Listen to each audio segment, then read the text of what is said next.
Doctor Tania তার স্ট্যাটাসে লিখেছেন, মেডিকেলের গোপন তথ্য নামে আইসিইউতে যদি আপনার কোনো রোগী থাকে আর তিনি যদি মারা যান, তাহলে হসপিটাল থেকে লাশ চেক করে আনবেন। যেভাবে চেক করবেন, লাশের বাম বগলে কোনো ছোট ছিদ্র আছে কিনা সেটা ভালো করে খেয়াল করুন। যদি ছিদ্র থাকে তাহলে প্রশাসনের সাহায্য নিন।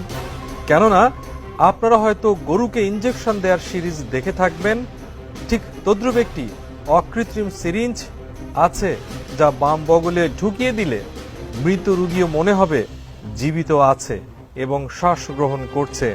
আপনাদের পরিশ্রমের টাকা বিনা কারণে কেউ ভোগ করুক তা আমি চাই না।